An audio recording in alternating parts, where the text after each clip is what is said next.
Like millions of Americans, I learned of the tragic events in Arizona on Saturday, and my heart broke for the innocent victims. No words can fill the hole left by the death of an innocent, but we do mourn for victims' families as we express our sympathy. I agree with the sentiments shared yesterday at the beautiful Catholic Mass held in honor of the victims. The Mass will hopefully help begin a healing process for the families touched by this tragedy and for our country. Our exceptional country. So vibrant with ideas and passionate exchange and debate of ideas, it's a light to the rest of the world. Congresswoman Giffords and her constituents were exercising their right to exchange ideas that day to celebrate our republic's core values and peacefully assemble to petition our government. It's inexcusable and incomprehensible why a single evil man took the lives of peaceful citizens that day. Now, there's a bittersweet irony that the strength of the American spirit shines brightest in times of tragedy. We saw that in Arizona.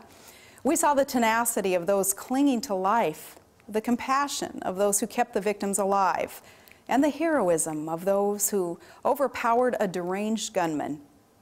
Like many, I've spent the last few days reflecting on what happened and praying for guidance. After this shocking tragedy, I listened at first puzzled, then with concern, and now with sadness to the irresponsible statements from people attempting to apportion blame for this terrible event. President Reagan said, "We must reject the idea that every time a law is broken, society is guilty rather than the lawbreaker. It is time to restore the American precept that each individual is accountable for his actions. Acts of monstrous criminality stand on their own. They begin and end with the criminals who commit them, not collectively with all the citizens of a state, not with those who listen to talk radio, not with maps of swing districts used by both sides of the aisle, not with law-abiding citizens who respectfully exercise their First Amendment rights at campaign rallies, not with those who proudly voted in the last election." The last election was all about taking responsibility for our country's future. Now, President Obama and I may not agree on everything, but I know he would join me in affirming the health of our democratic process. 2 years ago, his party was victorious. Last November, the other party won. In both elections, the will of the American people was heard, and the peaceful transition of power proved yet again the enduring strength of our republic. Vigorous and spirited public debates during elections are among our most cherished traditions.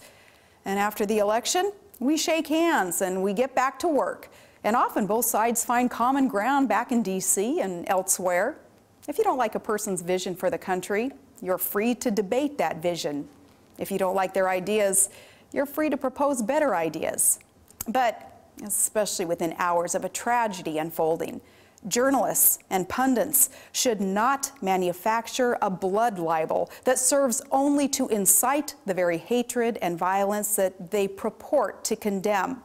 That is reprehensible. There are those who claim political rhetoric is to blame for the despicable act of this deranged, apparently apolitical criminal. And they claim political debate has somehow gotten more heated just recently. But when was it less heated? Back in those calm days when political figures literally settled their differences with dueling pistols? In an ideal world, all discourse would be civil and all disagreements cordial. But our founding fathers knew they weren't designing a system for perfect men and women. If men and women were angels, there would be no need for government. Our founders' genius was to design a system that helped settle the inevitable conflicts caused by our imperfect passions in civil ways. So we must condemn violence if our republic is to endure.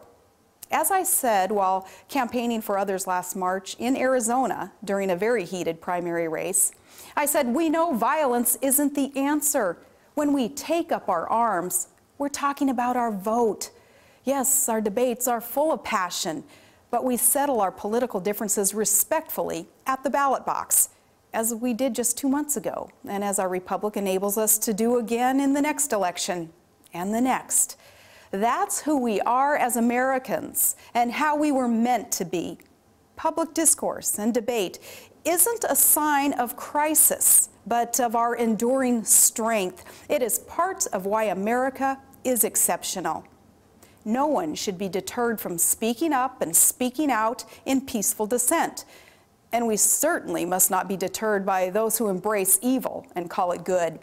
And we will not be stopped from celebrating the greatness of our country and our foundational freedoms by those who mock its greatness by being intolerant of differing opinion and seeking to muzzle dissent with shrill cries of imagined insults. Just days before she was shot, Congresswoman Giffords read the First Amendment on the floor of the House. And it was a beautiful moment, and more than simply symbolic, as some claim, to have our Constitution read by our Congress. I am confident she knew that reading our sacred Charter of Liberty was more than just symbolic. But less than a week after Congresswoman Giffords reaffirmed our protected freedoms, another member of Congress announced that he would propose a law that would criminalize speech that he found offensive. It is in the hour when our values are challenged that we must remain resolved to protect those values. Recall how the events of 9/11 challenged our values, and we had to fight the tendency to trade our freedoms for perceived security. And so it is today. Let us honor those precious lives cut short in Tucson by praying for them and their families and by cherishing their memories. Let us pray for the full recovery of the wounded. And let us pray for our country. In times like these, we need God's guidance and the peace He provides.